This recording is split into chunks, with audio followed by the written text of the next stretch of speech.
Well, hello everyone. Thanks for coming. Welcome to the 530 Media Project Workshop on Twitter for Business. I'm Sean Longoria. I'm the organizer of the 530 Media Project. I'm the new organizer, actually. Our former organizer, Michelle Rogers, if you've attended one of these classes before, you've met Michelle. She has moved on to a new position, so you've got me now. I'm a reporter slash digital producer for the Record Searchlight. The 530 Media Project, we're a partnership between the Record Searchlight, Pacific Sky, and the Shasta County Arts Council, whose space we're using today. A couple housekeeping things before we dive into the workshop. We are filming this for public access TV, so it will replay on one of the public access channels. We're also live now on the 530 Media Project Facebook page, so if you like that page on Facebook, the video will be there as well. And feel free to ask questions as you go. We've got an expert in-house here, Gabriel, Leete, owner of Shasta Social Media, who will present today. So unless there are any questions for me, I'm going to go sit back there. One more thing, I did leave a survey with you all, and I think I told you this all individually, but just fill it out when we're done. Helps us improve the workshops, offer the kinds of things you're looking for. So leave us with that, and without further ado, take it away, Gabriel. Thank you. Hi, I'm Gabriel Leete, again with Shasta Social Media, and I was just hoping that you might have some questions to begin with. If you're here for a specific reason, or if you're trying to learn something about Twitter for Business, please feel free to ask away during this entire presentation. Don't hesitate to interrupt. It's fine. Okay? Great. Thank you. So let's get started. I will leave links throughout this presentation, so if you see something in darker blue, then it will lead to a link. This is my personal page on Twitter, and this leads a link to my web page. And if you look in the web page under blog, you'll find some helpful Twitter hints, and there's ways to optimize your social media profiles, which was another 530 Media Project presentation that I did. And also you'll find some tips on hashtags. And so hashtags are a very important part of Twitter, and that's part of your Twitter campaign. So there's a lot of information in there, but very good information. So how can Twitter help your business? Making Twitter a part of your campaign for lead generation and customer acquisition. Typically, most businesses are looking for either clients or customers, and that is one way that Twitter can help you. You can find customers, you can find clients. 3 of my accounts are because of Twitter, actually. So market research, you can research your market. You can find out what prices other people are putting out, what other types of market information that you can find out there. Event marketing. Somebody that I know that is really good at event marketing uses both Facebook and Twitter. She has a festival that she does here in Reading, and her events are amazing, and they get bigger every year, and she uses Twitter as a part of that campaign. The customer service, that's another thing that a lot of people don't realize, is that typical ways of getting a hold of companies are calling between the hours of 8 and 5. And if you're calling between the hours of 8 and 5, that's fine. But afterwards, there's still another way that you can get it. Your customers can talk to you, and you can handle situations, crises, quicker through social media than you can by waiting until you check your messages in the morning. Media relations. So you'll want to get involved in Twitter in other ways besides just marketing. You'll also want to make connections, and those connections will help you to get the word out, to get your business's word out. Can I ask a quick question? Yeah. When you're talking about being able to contact you after hours, basically, can it also be a bad thing if you don't check your accounts and they get on and check, and then they have to wait till the next morning anyways? Yes. Or can you put like I don't know, can you put restrictions on hours that they can do it, or is it just open all the time? Well, you can just not check your messages till the morning if that's the case. In certain situations, though, you're going to want to try to keep up on your Twitter account. The more engaged you are with your customers, the more you're building that trust, and that trust is a very important part of business. So So I would check those often. Some people are on it literally all day, 24-hour service. So I am, for instance, web page and website and web page traffic. Search engine optimization is a big deal. If you are getting people to go to your website and spend time on your website, you're very likely to lock that customer in. That customer is going to read what you have to offer. They're going to find out what kind of company you are, and they're going to want to do business with you. So getting people to your website is another way to use, a valuable way to use Twitter, one of the most important ways, because they'll get to that website. If they've gone from your Twitter account to your website, it's very likely that they're going to use your company. So, and what do you hope to achieve? Like, if you set achievable goals here on Twitter, it's not going to, Twitter, and now it has, for Coca-Cola, for instance, it has increased dramatically sales, especially when they change cans, they do things like that. 400% increases they've seen through Twitter.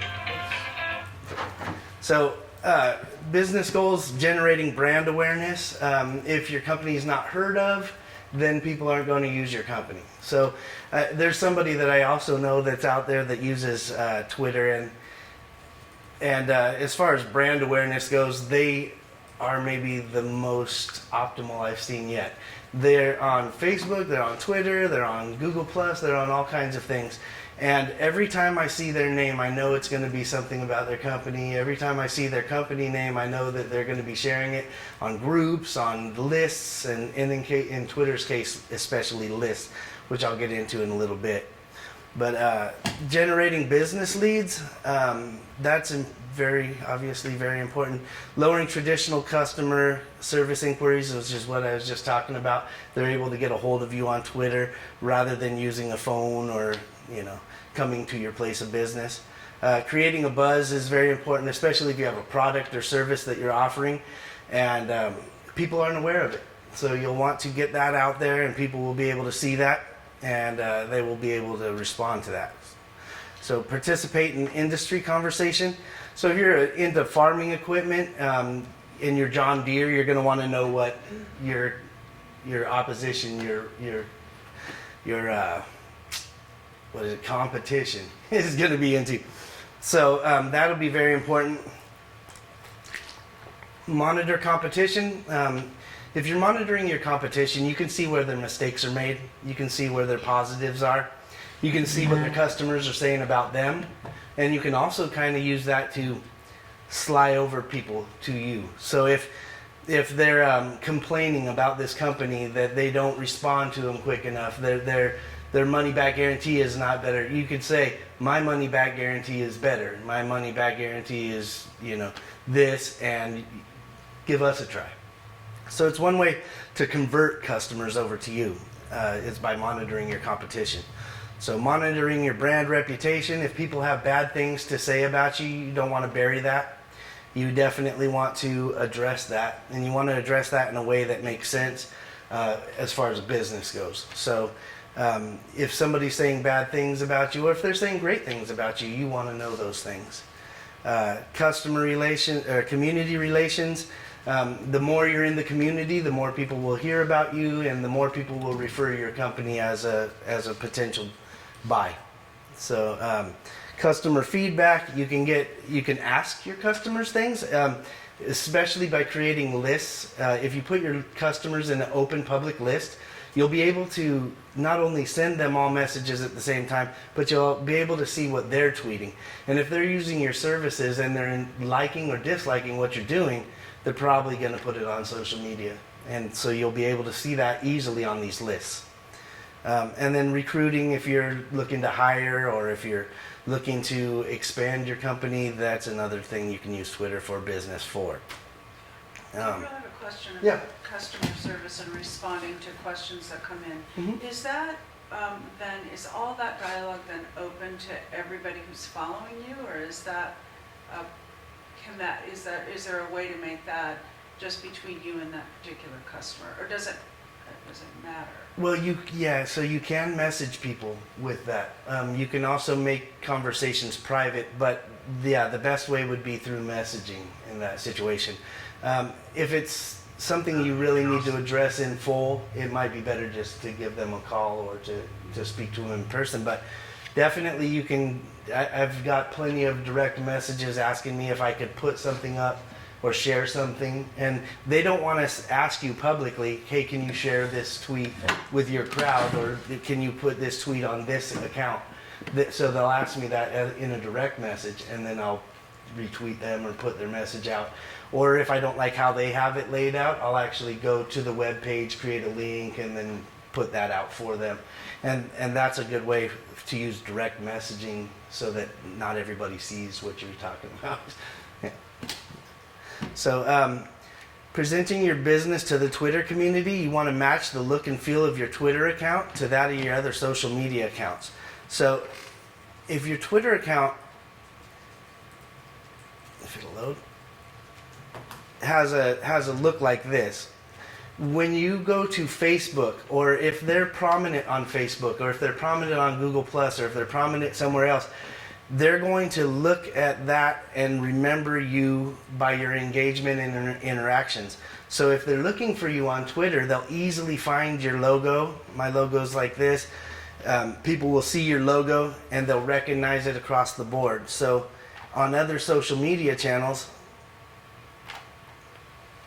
like here's on Facebook, I have the exact same header and I have the same logo. It also saves you some steps in remaking headers and logos, which is a plus. Let's see. People who recognize your brand will associate your field to other platforms. This can build trust amongst your followers. Using your account name that fits your company should be consistent over all channels. So I like to call my company Shasta Social. It is Shasta Social Media, but my @ and all my mentions and tags are all Shasta Social. It gives it just an easier feel for me, and I think that people would prefer to say that instead of Shasta Social Media. And media is another thing that I like to add to the end there. Using an account name that fits your company. So as I mentioned, I use Shasta Social Media, but this is Google Plus, and of course it's the same header and the same profile picture. So you want to make a decision. You want to make a decision between your name as an individual or your business name. So if you're a doctor or if you're a social media person, you might want to use your name as your brand. You might be better known as Dr. Ahmad than you are known as the name of the company that you work under. So sometimes it's better to brand yourself than it is your company name. If you're a professional, that's the best way to use your professional name. And if you're a business name with an established business, you definitely want to use your business name. And to the point where people actually use their business name as their logo, or even just text as their logo. And a lot of times that's more recognizable because they'll use it on their personal pages. And if they're a community member and they engage with their community, it's always good to see somebody you trust or know and you like what they do. So you'll see their page a lot easier and a lot quicker. Oh, I know this person. And you'll click it, you'll follow them, and their message will get across and they'll be able to market their products or services. So use your business name. Avoid punctuation in it if you can. Sometimes with doctor or certain companies like Communit is a Twitter tool that I'll be covering later. And theirs is commune.it. And when you go to tag them, you can't use the dot. So sometimes it creates confusion between tags and mentions and your actual name. So sometimes it's best to avoid punctuation in your name. Remember, your username will be seen next to all of your tweets. So everything that you put out there, your name and your logo will be attached. Your username should be recognizable as the business you represent, and try to have a username that spans the board across your social media platforms, as we talked about. So profile and header image. This is the logo or headshot or design shot of your profile. So you'll want to make them work together. You don't want some severely contrasting pictures. Here's something from HubSpot that shows some brilliant cover photos, and like Uber, you can see they're promoting technology and cities, the cities they serve. You can see Canva is trying to say basically, yes, creativity, you can do it, is what they're basically saying. So Canva has like I don't know if you've used Canva. If you haven't used Canva, it's great for designing logos. It's great for designing backgrounds, headers, and profile pictures. It's great for designing even posts, depending on what kind of post that you're making.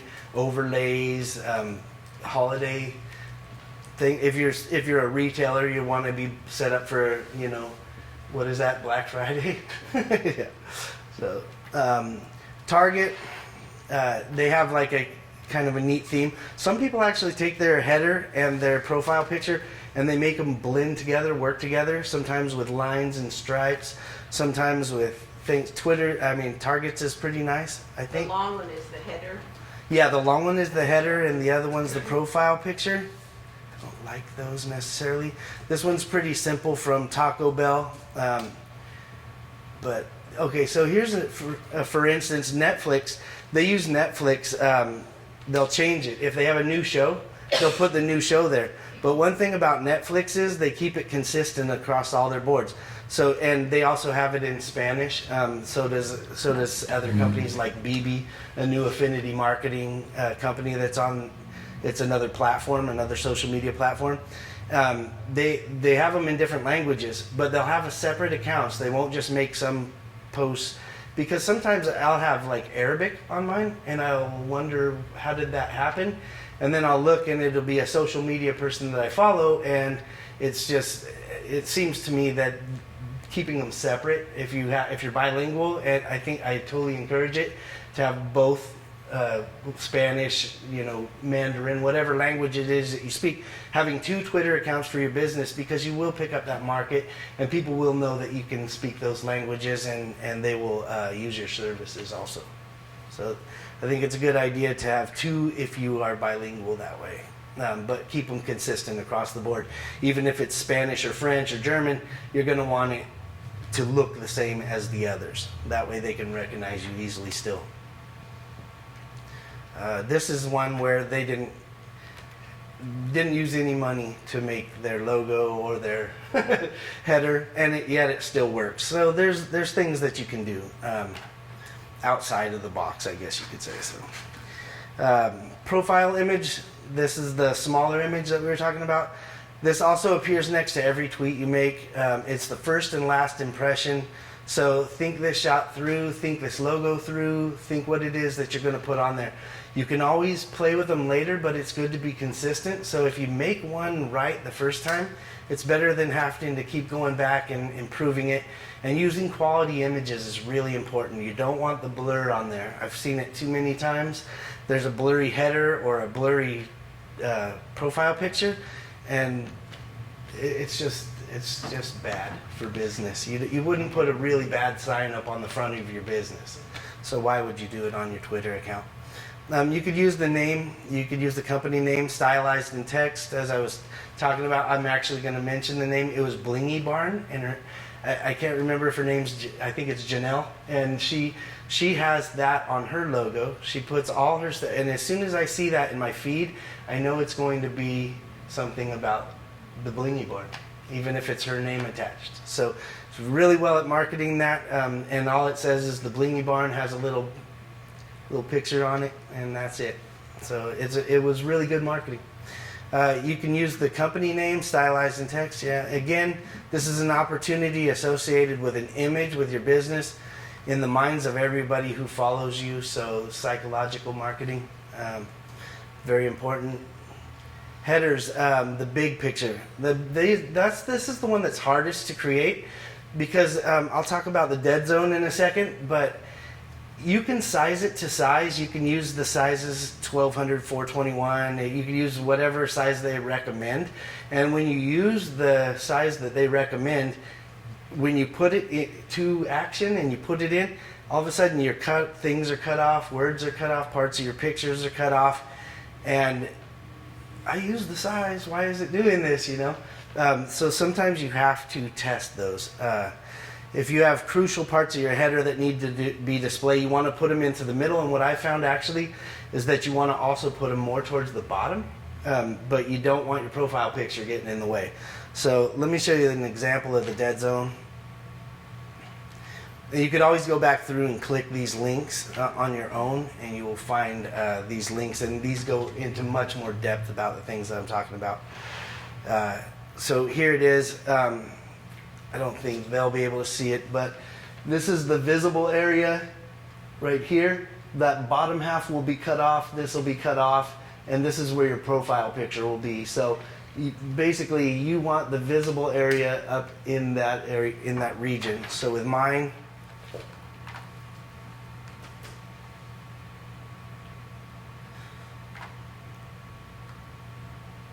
I don't know how fast that's going to move. Let's see. Okay. So with mine, I put the clouds on the bottom. There is a part of the cloud covered up by my profile picture, but I didn't really care. That it just still adds to the theme, I think. Kind of continuous with the cloud theme behind my logo. And then, so you can see Shasta social media sits above the clouds. It's not in a dead zone. I actually used a picture that was twice as large as what was recommended and a way higher pixel. So that way I could play with it a little bit, move it around up and down, because you can scale them. You can slide in and out. And oftentimes what you can use too, if you're going to use an actual picture of your company, of your building, of, you know, even of if you're promoting the area and you have a picture of Burning Falls on there, panoramics work really well. If you use a panorama, you usually can adjust it to where you want it on your profile picture, and it'll hold its consistency. With this one, actually, so there's very little blur in the text, as you can see, and sometimes with the text will get very blurry. And actually, I didn't merge this picture. If you want to add text to your picture, your company name or your phone number or your website on there, you want to use a picture creator like PicMonkey, which I'll get into in just a little bit, and then merge the pictures together, because it makes it all one picture. Once it's all one picture, there's not going to be text blur anymore, and you'll get a lot of text blur. Like I said, I did not combine these, shame on me, but that's why there's a tiny bit of blur on there, because I didn't combine the images. And once you've combined the images, it treats it as one picture. So we'll get back into that. I don't know why it does that. The safest part of the image is the center, and I think, yeah, that's it. So I've covered that pretty well.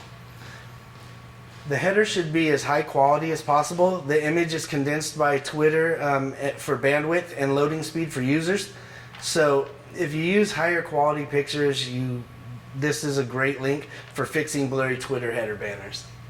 And I won't get into that one. You can read that on your own if you want, but that is it teaches you how to use the best quality pictures in the least amount of space. So to prevent blur and distortion around images and text, aim for simple or quality and merge text with photos. So that's what I was talking about. This is a program that I use. It's called PicMonkey. I have the professional version, but you can use Canva. There's a million of them, actually. Some of them charge you small fees to even just build you a Twitter header. And I think it's, I don't remember the name of it, but they'll basically you'll give them your logo, you'll give them your information, and they'll create something for you. And I think it's $5. So sometimes it's better just to have somebody else do it. But if I was going to use, let's say, this photo, and I was going to add text to it for my Twitter header, let's see here. So I'm going to add some text, and I'm going to make it white. Okay, so it doesn't matter what it says. I'm just going to say hello here. And then there's an option here to bring in them all together, so it's the layers palette. And you're just going to, at this thing, flatten image, and that puts everything together, and it says combined up there. Well, now that text will be treated as a picture. It won't be treated as text by Twitter, so it won't have any blur. It'll be exactly like you see it. And that's not true with most editors. I have a pre-build of Windows 10. And the pre-build is a new build, and it actually is freezing my Google Chrome. Oh. Yeah. Which I am not too happy with.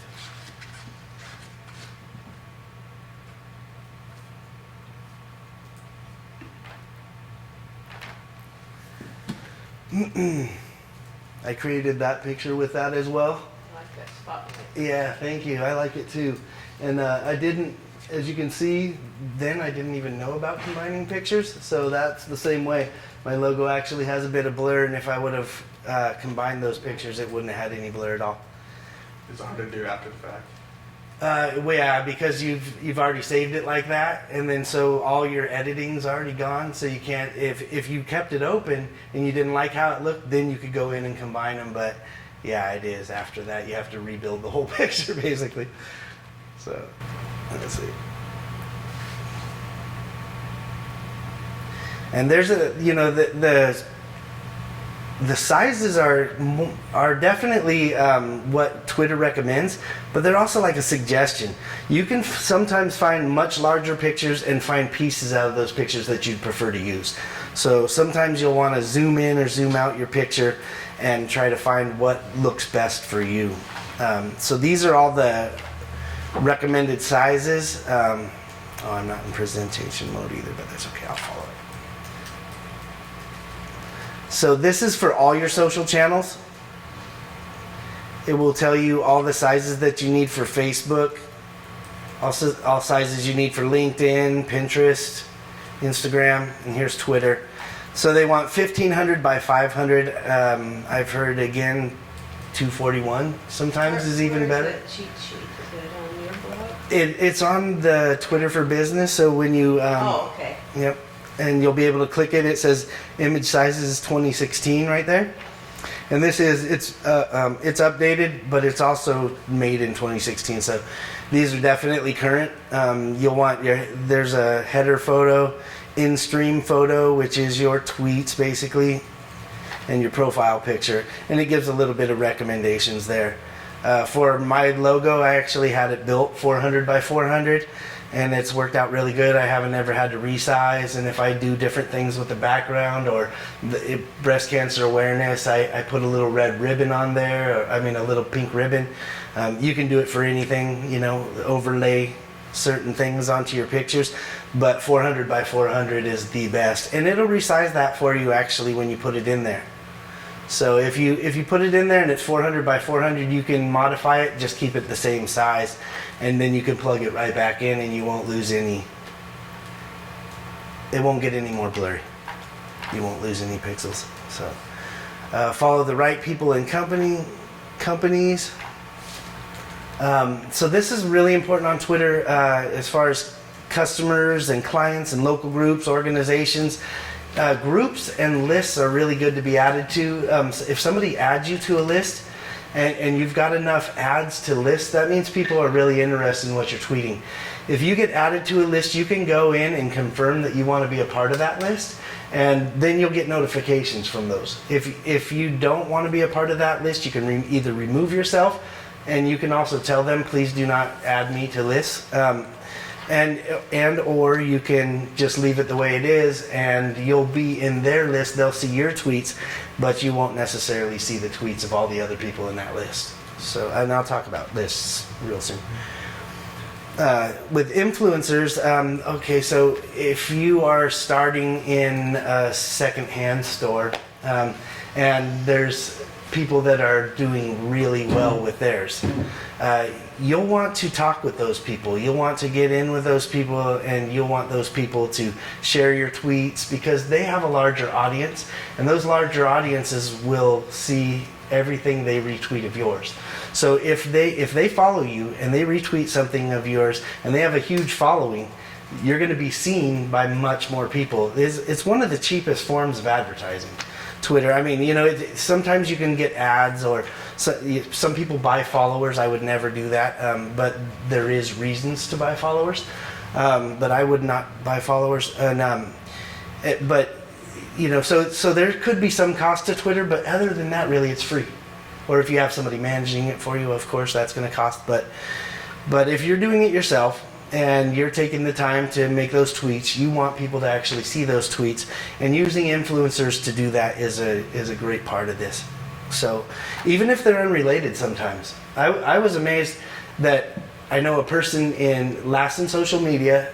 She got me in touch with somebody in New York who got me in touch with his brother's friend in Plumas County, who got me in touch with somebody in Lassen County. So, and I have that account now. It's great. So never underestimate a city, because if it's in New York, that doesn't mean they don't know people here. That doesn't mean they weren't raised here. And the fact that they're following you, may be a reason that they're following you is because they're from that area and they want to see what's still currently happening in that area, or they may be going back to that area, or they know people in business in that area. So I never rule out anybody, really. It gets kind of slippery when you start following back everybody that follows you, even if you're muting them, because then your direct messages are full of direct messages. I mean, people turn on their DMs, which is direct messaging, and they'll put follow me on Facebook, also follow me on Twitter, and you'll be seeing 1,000 of those. And then if somebody sends you a real message, you'll have a hard time distinguishing that. You'll have a hard time finding it in a sea of nonsense messages. So it makes it tough. So what is influencer marketing? This is just going to get much more in depth about influencer marketing, and the ways that influencer marketing can help you. This is true in life as it is in Twitter as well. So potential customers and clients, look for customers by searching keywords and hashtags. So actually I'm going to get into that a little bit too, using Twitter's search engine, and I'll show you that in a little bit. Locals, unless you're in a state or national or international business, you're probably going to have a local market. And since you're looking for people in your area, or you're looking for people in your extended area, you're going to want to try to find people in your area. So using a hashtag Reading, or a hashtag Anderson, or a hashtag Shasta Cascade region, or whatever it is that whatever target range that you're looking for, you can search for those specifically in the Omnibox of Twitter, and you'll find those related hashtags, and that gives you a local market. I'll get into that more too, but your competition will want to follow you for competitive analysis, and you'll want to follow them, and you can learn about your competitors' newest product releases, their customer grievances, and to see which part of their content strategy does or does not work. If they're getting a ton of retweets and you're not, look at what they're doing, because they are probably doing something that you're not. And if they have a ton of retweets, it could be because they have a huge audience. It could be because their content marketing is different. So definitely look into those things with your competition. So finding the right people and companies. So this is the one that I was going to get into with the Omnibox. Using their search. If you're a florist, you want to find people who are interested in flowers. And how do you find these people? One of the easiest ways is by using Twitter search, which has advanced options that you could target your search. You can use operators, so you can either get rid of things out of flowers. Let's say you're not marketing flowers for funerals. You can subtract funeral away from that, and you will get flower posts that are unrelated. Or if you're not into photography but you are into funeral, and you're a florist, for instance, you're going to want to opt out photography. So unless you want to share pictures of flowers, which is not likely. So here's the Omnibox for Twitter. This is Twitter's search engine. I think Sacramento's the only one I could get. I think I tried Reading and Anderson, and I think it's just the nearest city I think that you can search, but it does bring up all local stuff. So if I'm going to use an operator, here's the operators. With Twitter search, you can put Twitter and search if you put Twitter search in, but if you put Twitter minus search, search won't be in there. or happy hour containing the phrase happy hour, you could put them in quotes. Or if you put love or hate instead of love hate, you'll get different results for sure than if you put love and hate or hate. And then with advanced search on Twitter, you can put all of these words, this exact phrase. So if you're looking for specific phrases, 530 Media Project, for instance, you could put 530 Media Project. If you put 530 Media Project, you're going to get a ton of media stuff, you're going to get a ton of project stuff, and you're going to get a ton of 530 stuff. So you can narrow it down dramatically with advanced search. It helps tremendously. And then you can search for specific accounts, which is really great because sometimes you want to search for some content somebody said in a tweet that you saw a week ago, and you will never find that again. Once it's tweeted out, it's out of your feed. You're good luck finding that again. So you can actually use this Twitter search to look at that specific account and use a specific phrase, or if you don't remember the specific phrase, use general, and you'll find those things within Twitter. So helps tremendously. You can put near this place and you can choose, see if Anderson will come in there, or Reading. Yeah, so Reading does. So you can find it in this place, near this place. So that even helps you to narrow that search even further, which is very important. Let's see. Following. Is that search then relevant just for where it was created? So the tweet was created in Reading, and so yeah, it's searching for people or places or things around Reading. So when you narrow it down like that, yeah, it helps to do that. But it could be Bella Vista, it could be could be Palo Cedro, could be. So when you narrow it down, what's the radius that it goes out, or can you change that? I don't think you can change that. I don't know, but when I was targeting, it gives you the options 5, 10, 50, and 25 miles. So probably 50. I don't know. That's a good question. I'm not sure. I'm not sure the answer of that. So suggested, when Twitter has suggestions of whom to follow, and they'll have it in 2 layouts. Well, they'll have it in 3 layouts technically, but 2 of them are the same. They're just put on different parts of your wall.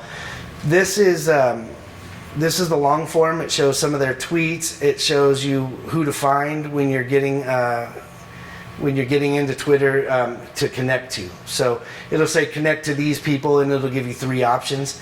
With this option, as you can see, it just says you might want to follow these similar accounts. And they won't always be similar accounts. In this case, I followed Alex Hill from Lucy Bailey's thing, but Blue Collar Country is not really. This is a Twitter algorithm that they use to give you these suggestions. And typically, when a few companies follow a few things, so that follow back thing I was talking about, that's a huge thing for building your numbers on Twitter. How many people follow you on Twitter? But it'll suggest people that you wouldn't really want suggested to you by following somebody. So if you look on mine for suggestions, it's not going to help too much. You will find some Reading people. You'll find some, a lot of them, in fact. But you'll have to go through a sea of people to find that. So my followers are because I followed pretty much everybody back in the beginning. And as a social media manager, it helps to have that kind of credibility to have higher numbers. But in anybody else's case, I would highly not recommend that. Really highly. You're better off with 20 people you engage with every day than you are with 10,000 people who you only engage 6 people of. So for me, it's about conversation, and so is it for Twitter. Twitter is about conversations. So it's very important to not get bogged down by having too many people that you follow, and in that case you want to go through and mute people, or you want to go unfollow, and it's going to take up way more time. So it's much better to follow the people that you actually want to follow, that you actually want to see their tweets, and this is a good time of year to mention this. If it's full of political rhetoric and you don't want to see that. You can mute them, or you can turn off their retweets. So what you're only seeing is their specific tweets. So I turn on, if I find somebody I'm really interested in following and I want to see what they're doing, I'll turn on notifications, and that's why you've got to use a cell phone as well as your laptop. It's good to have both, because with a cell phone you can easily hold down a person's profile and mute them from there. You can turn off their retweets from there, and you can also set notifications. And if you set notifications, then you'll get notified every time they tweet. But if you're getting a bunch of retweets you care nothing about, you only want to see what's coming from them, you can turn on your notifications but turn off the retweets, so all you get is just their tweets notified to you. So it's very helpful, and it's a good way to limit the amount of people that you're following but still have proper engagement. Twitter's accounts are based on algorithms that make personalized suggestions for you. You may see suggestions based on criterion, but if you appear in someone else's contacts, Twitter is likely going to suggest that you follow that person. So if they're in your Gmail contacts, if they're in your phone contacts, I mean, there's nothing secretive anymore, nothing. And all those times that you've agreed, you've also agreed for them to run their algorithms on you. Same with apps. So oftentimes they'll even find suggestions through other apps. So it's very important that the people that you follow are people that you want to see suggestions from as well. Let's see. So tools to take your time back, and I think these are extremely important. I use two religiously. I use the others occasionally, and some people use others often and much more than me. I put make your life easier. There are tons of free and paid Twitter apps. Here's a few, but actually I counted them and there's 100 suggested right there. 93 plus the 7 I featured. Social Jukebox is something that I have the pro version of and that I would highly recommend for anybody using Twitter. And I'll show you why. So you can create a jukebox on Twitter with using Social Jukebox. You can also use it for Instagram and Facebook.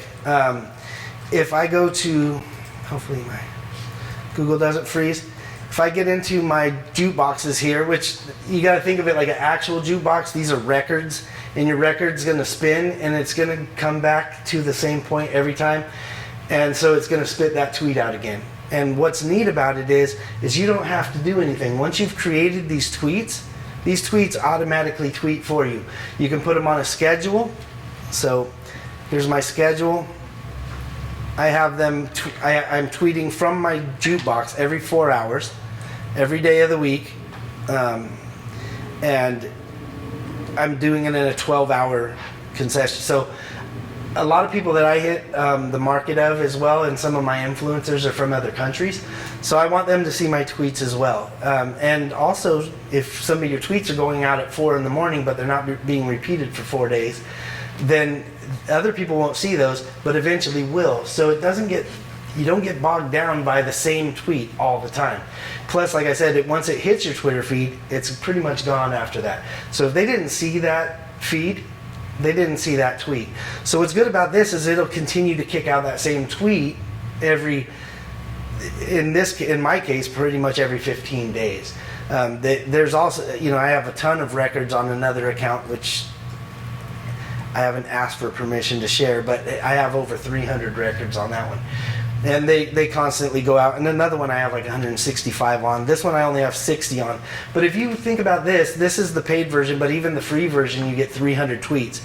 If you have 300 tweets going out to your community and they're rotating and they're coming back, and people are seeing those, that's building that buzz, that's building all that we were talking about earlier. So you want to, this is like a fantastic tool, and then you could walk away from it. If I go on vacation, if I'm away out of service and I'm camping for 2 days, I'm still tweeting and I'm camping.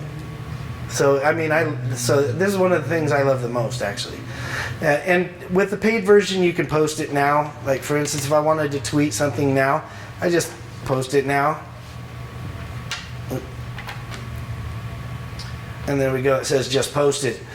So I just posted that. And I shouldn't have done that one because that one went out this morning. But you can also auto schedule, which is amazing. You can set it so if it's somebody's birthday, it'll tweet that on their birthday. So if I set auto schedule, or if it's somebody's business's anniversary, or if your customers, if you have a sale every year at the same time, you'll want those same tweets to go out. You could schedule 10 tweets to go out that day at 7 different times. So it's really a valuable tool. I love organic tweeting. I love engaged tweeting. Some people will add you to robot lists because they think you're a robot. Some people say that Twitter eventually are going to try to get rid of these type of robots, but you're not a robot, and those tweets are important to you, and you made those. So if you've designed a tweet that you want to go out continuously, this is the best way to do it, in my opinion. You could buffer them. You could set up a tweet for later. You could repeat tweets with buffer. I use buffer as well. Buffer has a lot of other reasons to be used, and I will actually get on those in just a minute. But and then Status Brew is another one that I use. Find the latest followers and unfollowers, manage your community, and start conversations with the people you care about on Twitter, Facebook, and Instagram. Now I'm using it for mostly cleanup. Like I said, I followed everybody in the beginning. If anybody had over like 12,000 followers, I thought, ooh, these are an influencer, and they'll be able to tell me more about it. So I followed pretty much all of them, and that was a mistake. I've been fighting that for a while now. For a minute, on the buffering, can you set up, now you said you can set it to where it like goes out every 14 hours and such, but can you put like a time limit on that? Like for the next 10 days? Yes, you can. You sure can. You sure can. So, and then... I'm sorry, is there a frequency that starts to get, if you do it like every couple hours, it start to... Yeah, believe it or not, the numbers say that the more you tweet, the better. But if you have a local... repeating it, I mean... Yeah, if they see the same tweet all the time, they're going to get tired of seeing that tweet and maybe mute you. Yeah, so that's why I set the days for, I'll set it for like, do not repeat a tweet for 4 days minimum. So at least that tweet won't come back in 4 days. And they're likely to miss 1 or 3 of those tweets too. Got it. One of the main things I'm using this for now is to unfollow people that have followed me. So this person's followed me but unfollowed me. And sometimes actually you don't know it, and it'll be somebody you even enjoy the tweets of, like this Peter Jens here. He doesn't follow anybody, and he has 26,663 followers, and I'm sure he follows people then unfollows everybody and has 0 followers, following, but has all these followers. And a lot of these times people don't have a tool or any way to check that, so he's not going to engage with you. There's no sense in following that guy at all. So I would just use this to unfollow him. If I didn't want to see anything from him again, which actually I don't mind seeing from him, unfollowing him, it won't show up in my feed. But if I wanted to really get rid of him for good and make it so that he can't refollow me and then I have to unfollow him again later and just waste my time with that, I'll just block the guy. And now I don't have to, or if they're offensive, or if they say something ridiculous, or they get on you about something, or they're trolling you, this is a good way to find those and block them also. So another thing that I like to use on it, let's see, is find out who I'm following but isn't following me back yet, because then I'll give a push. I'll say, hey, City of Reading, you're not following me back, but I'm following you. I've been following you for 7 days, because it'll tell you how many days that you've been following them. Can I get a follow back? I mean, it doesn't hurt to ask for a follow back about somebody who you would like to engage with, especially. A lot of times, unless you actually engage with them, they won't know of you anyway, so it's a good idea to engage them. So saying, hey, I'm following your account, I think you would enjoy my tweets, let's connect, or however you want to word it. So I love that option as well. And then fake following, so if you get those eggs, sometimes they're real people and sometimes they're not. If you're not sure, in fact, my aunt's came up, my aunt's name, and her name's very specific, so I know for sure that somebody created a fake account with her name. And her Facebook account got hacked also. So So I kind of knew that, but if you click fake following, it'll search all of your followers, and you can set the level. So if they're just an egg but they're a real person and they tweet occasionally, you can set the level for zombie high, which is what they call it, and that means that it's just a completely fake account. It has no tweets, then maybe nobody follows it, maybe it's created by a bot. So it'll sync all your information with Twitter, which I have a lot of followers, so it's gotta go through all those.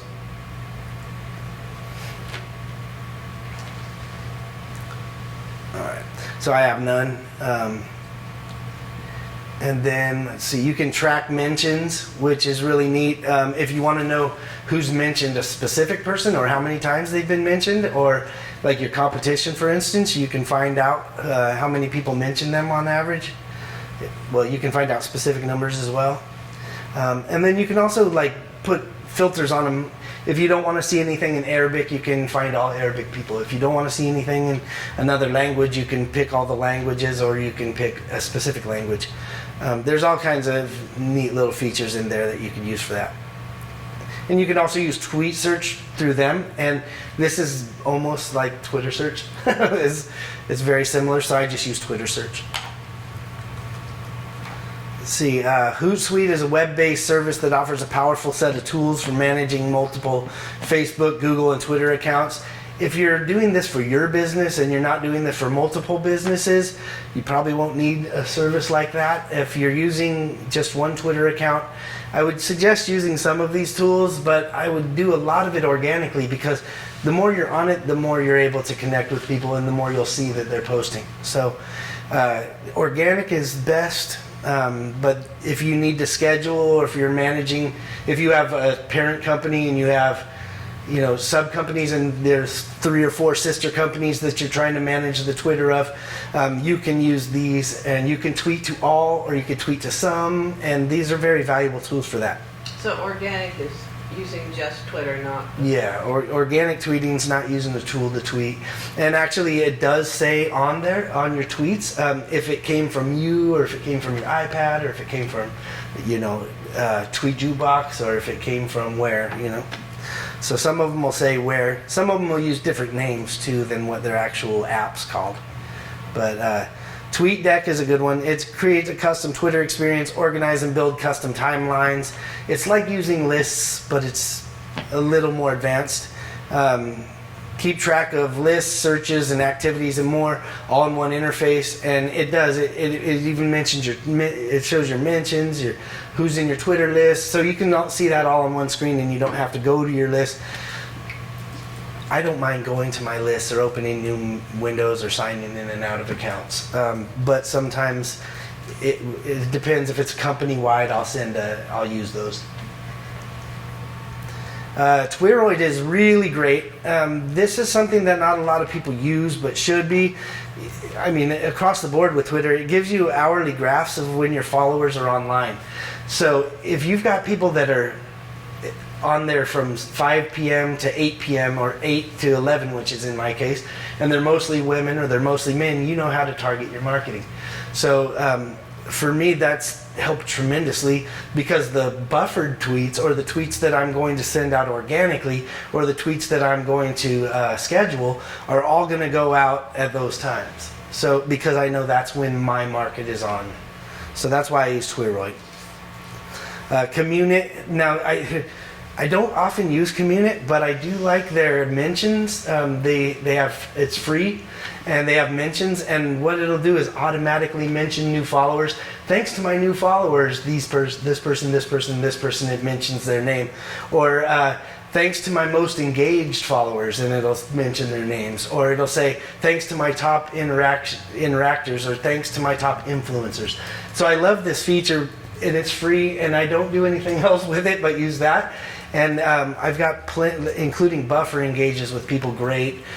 There's a lot of companies out there that are big company names that will engage with you. Other people will see that, and then they'll follow you because they see that these companies are engaging with you. And this is something that engages them, and you don't have to do that. Anytime you can make it easier on yourself, I think, use it. So that's one more tool that I love. And then this is Buffer has a list of them. There's 93 free Twitter tools and apps to fit any need, and they mean it. I mean, there's nearly everything's covered here, and it's updated all the time. I forget when it was originally posted, but it was updated 3 months ago, and so there's a lot of those that have fallen off. Qualaroo, I think, one of those. Anyway, some of those have fallen off and they're gone now, so they won't mention those on this, and they'll keep that updated. And Kevin Lee is one of the better people on Buffer. Let's see. So this is a Buffer app. I'm not logged in for some reason, but this is just one of those tools that I was talking about, that where you can see everything on one screen and you can manage multiple accounts on one screen. So that's helpful if you have more than one account that you're trying to manage. So the social jukebox, I'm just going to read it. I've showed you a little bit about it, but social jukebox will eliminate the need to continually schedule your posts and manage your content. It's all right at your fingertips. Once you turn on your jukebox, it posts for you automatically, no more wasted time. I'm not getting paid by these guys, by the way. I really love these apps. These are things that I use all the time. Once you turn on your jukebox, it posts for you automatically, no more wasted time. You can send tweets to over 100 times per day. Plus, your scheduling is flexible, allowing you to set different schedules for each day of the week. When it runs out of tweets, your jukebox will, like an hourglass, will just turn over and it'll start tweeting again. Once you have a birthday message that tweets, or you want to have a birthday message that tweets once a year, this is where it happens. Scheduled tweets are those that you want to send out on a specific date or frequency. By scheduling your tweet, you can get your information out to your followers daily, weekly, or several times a day. Especially if you have an event, you're going to want to put that out 4 times, 5 times a day. Even if your people are kind of sick of it, they'll just ignore it, scroll past it. But you're creating that buzz for your event. It's coming up in, I use a 3-month, 3-week, 3-day for events.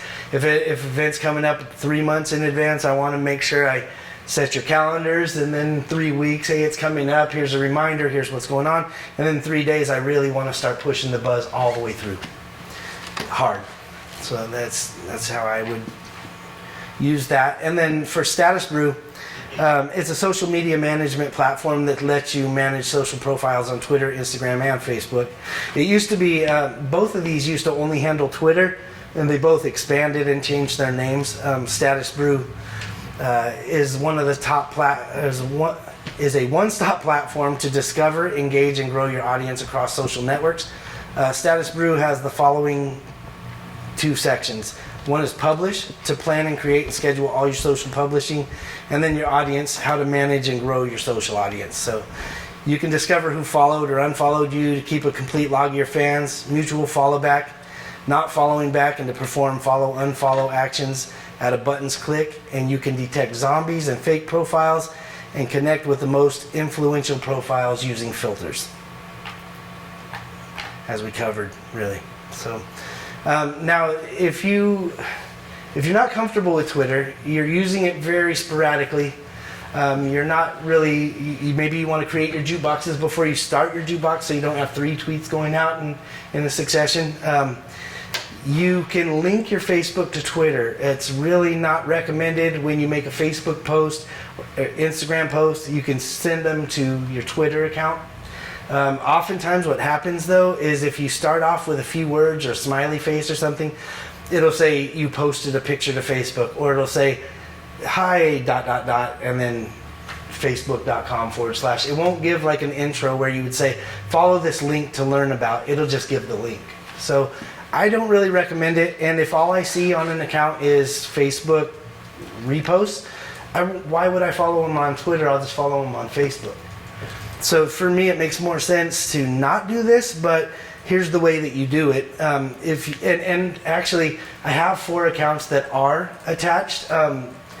3 of them is because the people who I'm working the accounts for, actually 4 of them, so there's 5. they either don't know their Twitter password or they don't care if I manage it. It's actually a part of our contract that I manage their Twitter accounts as well as their Facebook accounts. And I've asked them for the password like 5 times, and it's just dropped off every time. And so I just gave up. So I attached the Twitter account. I mean, they already had the Twitter account attached to the Facebook account, and so nothing I can do about that one. But I wouldn't do that. But if I was starting off and I was tweeting very little and I wasn't building my jukebox up, I would suggest doing that only because it keeps a presence on Twitter at minimum. So although I wouldn't recommend it, there's times it can be used. So if you want, you could go to, is this my... I was going to show my linked accounts, but I don't think that's necessary. So I did this for this event, really. And the reason why I did it is to show that Gabriel Leete's account is attached to one of my Twitter accounts that I use. My brother and I used to do music together, and we were the Blockheads. And so he's J and I'm G Blockheads. And so that I attach these accounts so you can see Facebook. When I post on Facebook, it'll go to my G Blockheads account. Just on my regular personal account, it'll do that. You can attach pretty much almost any accounts. These are the accounts I was talking about that are just attached and I can't get the passwords for. But I don't link my own personal one to Twitter. I like to handle those separately because they're 2 different ideas and 2 different markets, and they work differently. So you can uncheck if you don't want to share photos, but you just want to share posts. You can do that by unchecking those other things. So that's one way. Now this is different. So you can link Twitter to Facebook, where when you make a tweet, it'll go to your Facebook account. There's 2 ways to do that, and one is directly anything that you tweet goes to your Facebook account. This is the link for selective tweeting, and I want to show that because this is the way that I would recommend it. After you put your name into the box here and you hit save, it already starts working for you. So the Facebook, the welcome to selective tweets, #Facebook, FB, if you tweet, and I will show you that right now. So I'm in my regular account, and I'll get into my other... Oop, that's not what I want.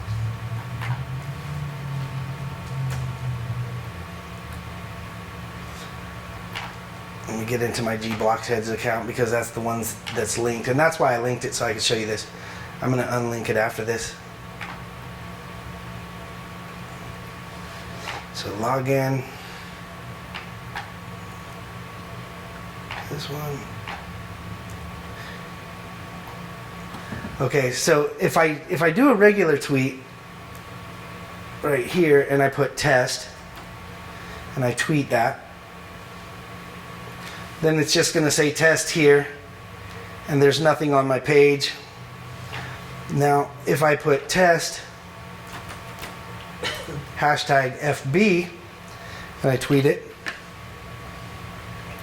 then I go to my account and refresh the page.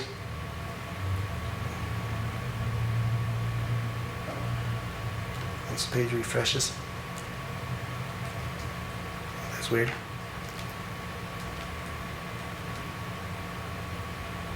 That didn't work. That's strange. Test. Wait, let me make sure. It's called selective Twitter, and it's supposed to work. Let's see, save. Okay, that's it. Okay, so it says that it'll be working. Now let's find out. Tweet. Refresh this page. And there it is. And it says test, and it doesn't have the FB afterwards. So it'll just say test. And the more text you'll put in there, the smaller that'll get. So it's an interesting way to use Twitter linked to Facebook without all your tweets going there. So if you want that shared both on your Twitter and your Facebook, you'd put the hashtag FB and it would post onto your Facebook account as well. As long as those two are linked somehow. It has to know where it's. Yes, exactly. And so what you'll do is you'll sign into the Twitter account that you want to link to, and you'll sign into the Facebook account you want. And then when you do that, you follow this link, or you put facebook.com/selective Twitter / and you'll go to that page. And that app is wonderful. And I follow that guy on Twitter as well who created the app. And it's Facebook official. As you can see, it's on Facebook apps. And the app is selective tweets. Yeah. And then you also have the opportunity to follow Andy right here on Twitter. So for making such a wonderful app, I think he's worth following. And then this just describes how you would go through and do that to complete the process. And in fact, it's highlighted on the page, so I don't necessarily need that to read that to you. But I'm going to recap on 9 reasons, my top 9 reasons to be on Twitter for business. And that's connecting with customers. That's the main reason you want to be on Twitter for business, is because you want to increase business. If you're increasing your bottom line, you'll need customers or clients or, whatever to be able to make that happen. So branding, and that's important because people learn what your company does and they recognize your business. Customer feedback is to obtain customers' opinions about your business, your products, or your services. Or feedback about other companies' products and services, and marketing to promote and sell products or services. Some people actually, there's different ways. You can use vines, you can use video, you can use pictures. You could put prices on pictures and say limited time only, come into my store. And you could tweet those out and people will follow those. And in fact, I just saw one where somebody in the Shasta outlets has sweaters on sale for $19.99 and for a limited time only. And these people were just in town and they happened to be signing the sweaters. So it was a good marketing idea. News, give the latest updates on Twitter about your company by tweeting. You want to make sure that you share your wins. If you just got 1,000 followers on Twitter, it's an exciting thing. So put grateful to my 1,000 followers. I'm glad that you all follow me, and I will continue to bring you my best, or whatever you want to say to them. But it's good to let them know. And then spying on competition is really good. Read what customers are saying about them. You're also seeing what they're saying about you, but it's a good idea to see what they're saying about your competition, because if their prices are high, you can market that your prices are lower than your average, or whatever. So that's a really good way it's a good way to get a feel on what your competition does, is just to watch them on Twitter or Facebook or all of the above, really. But giveaways, coupons, and promotions. So if you have an offer or sale or a special product that you're only going to have for a limited time, or if you have a home that you're selling and that home just got on the market, you're going to want to share that. So or if there's a beautiful post around a specific area or a tweet that you've seen where it shows Bernie Falls, and you happen to be selling a house near Bernie Falls or in Bernie, then you're going to want to say, oh, look at the beautiful area. We have homes available now in this, So it's a good way to keep an eye on what's going on and to create a buzz too. And increase sales, find leads and customers, kind of the same way with connecting with customers. But it does increase your sales. It's definitely increased mine. And brand loyalty, I think that's the most important thing for me is at a certain point is that I live up to my contracts and that they trust me. So if I say I'm going to make 5 posts a week and that's what I do, and people see that I'm consistent with that, they'll be loyal to my brand. And that's the same thing with consistency on Twitter. If they see that you're a good person and that you're not mixing things together, your political views, or unless that's actually what your business is, or your religious views, unless that's what your business is. I have seen it successful. What is it? The gas company here with the cross on the door, on the logo? Anyway, there's people that do it successfully, and I know that you can find your demographics and you can see what percentage of your area is a certain religion or what way they vote. But I wouldn't use that with business. That's putting off other potential customers. So for me, it's more about keeping it business and keeping it professional and staying away from that kind of stuff. So, and this is the question time. Anybody have You were specific? going to talk about lists. Oh, Twitter lists. Yeah. Okay, so I have a list created. And actually, I haven't updated it in a while, and I need to. Let me get out of this account. And I've been added to a ton of lists, and only a few of them that I'm subscribed to. Let's see. What is a list?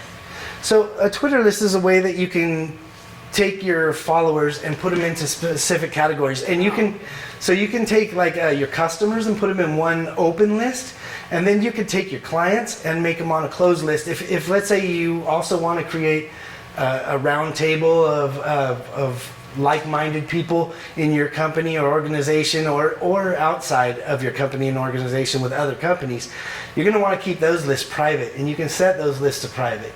So you can communicate and look at each other's tweets without anybody else seeing those with each other within that list. But if you want people to see that list, and if you want to see, you want people to be a member of your club, basically, then you're going to want everybody to see that. So, and I also didn't get into trending hashtags, and I think there's room for that too if everybody has some time. But when you click your profile picture in the upper right corner, and analytics, actually, maybe we should cover a slight bit too. But here's where your lists are. And if you click lists, so I have a Redding, California list that I joined. There is a Wonderland Media Club is what I call it. It's people within the 8 counties that surround us, and anybody who I engage with regularly, I put them in that list. I have 92 people in there, but I'm going to have many more soon. And then social media lists, which are natural for me. I do social media work, so. But you have to set up those lists. Well, these lists other people have, and I've joined. The only one list that I have set up myself is this list, the Wonderland Media Club list. So you can create a list as Do well. they go there automatically, or do you have to physically? You add them to your list. Yep. Yeah, you add them to your list. So they have to be followers before you can add them to a list? Yeah. So so let me find somebody that's following me. I'm going to put this person in and take them right back out. But you'll click the icon for them, and then you will add them or remove them to a list. Oh. So yeah, and then when you add them, it'll bring up your options for your list. Mine only is one, so I would put her in that list if I was going to do that. Or create a new list to put multiple people in there, which I'll be doing much more of soon also. And do they have to accept that you move them over to that list? No. Or is it automatic? They can remove themselves from the Got it. list. They can join your list, which makes them like a member of your list. Or they can just ignore it, and their tweets will show up in your list, but they won't see any notifications or anything You have 10,000 for your list. followers? Yeah, 10,100. I wanted to beat the size of the city that I lived in. That is just Anderson. 10,099 more than we have. Not bad. Not bad. No, but it's and I engage with 7 regularly and 20 people on a sporadic basis, and I wouldn't have done it this way at all had I done it right in the beginning. So I would follow people that you really want to engage with, people that you really think could be clients or customers, people that are in the field that you're in, influencers in the field you're in. I would target those for the people that I follow. And again, if you don't want to see the retweets, you can turn off their retweets. If you just want to see their tweets, you can just make it so it's their tweets. And you can turn on notifications, and then if you get notifications for that, either on the app on your computer or the app on your phone, but it won't if it's just on your. So setting it up in the beginning is important. Setting it, yeah, and if you've already got one set up and you're not sure if that's done correctly, it still can be corrected. It just takes more work, but it's definitely wise to take every step carefully. Instead of like me, I just wanted to jump in and like everybody, and next thing you know, I had so much social media in my feed that it was like repeats, and everybody was sharing a retweet of specific people that I already follow and that already follow me. And so I've been muting and deleting ever since. so I've learned not to do that. Yeah. Any other questions? Yeah, you were going to go through hashtags. Oh yes. Yeah. Hashtags. On the list, do they get a notification that you put them on a certain list? They do. They do get a notification. Okay. So let me show you trending hashtags. Well, so if you could also use instead of going to Twitter search, which is it is Twitter itself, but it's an entity of its own. You can also just use the Omnibox here, and you can search hashtags. So I'm going to search Reading hashtags. That's what I love about workshops. They're not a presentation. We can go back. So, and these are suggested follows with Reading hashtags. I don't know why they put your own company name, because when I search it from other companies, it shows that company's name too. It should suggest only other people. Why am I going to follow myself? But so here's CloudWise Academy hashtagging about Reading tech startup industry. Shasta Historical Society about a blog that they've recently produced, and I want to follow Shasta Historical Society, and they follow me. If you are following somebody that you love to follow and they unfollow you, that's where I was showing you that it shows your unfollowers, because once it in Status Brew, once it shows your unfollowers, you can say, hey, why'd you unfollow me too? Because it could be a mistake.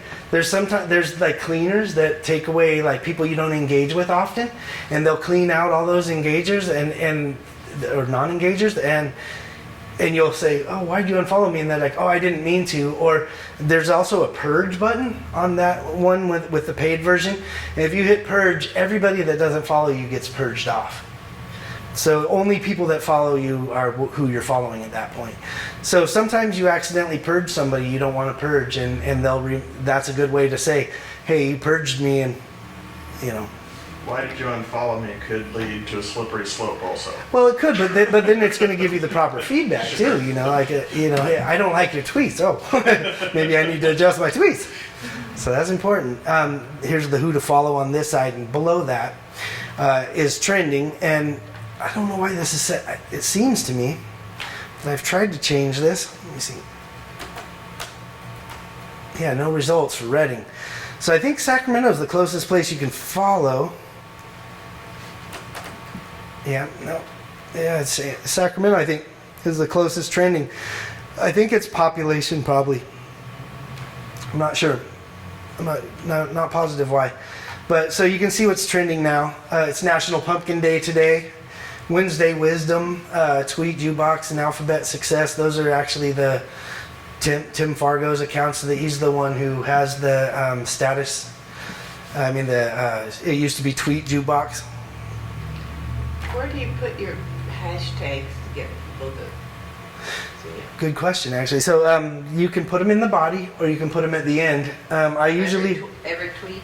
Yeah, every tweet. It depends on who you. Okay, so if you think of a hashtag as a business table, and you're inviting people to that business table to talk about a subject, if you invite all the wrong people to that table, you're going to get the wrong results. You want to use a hashtag. If I want to invite Reading people to my table, then I will use the hashtag Reading. If I want to invite all of California to that table, I'll use that. If I want to use California Fall Colors 2016 or Fall Colors or California Fall Color, those are going to be leaf peepers and people who love to see the changing colors of autumn. So, you want to use like this is Wednesday Motivation. So or Wednesday Wisdom, and if you click Wednesday Wisdom, you're going to get a bunch of things that people assume or think they're wise to say.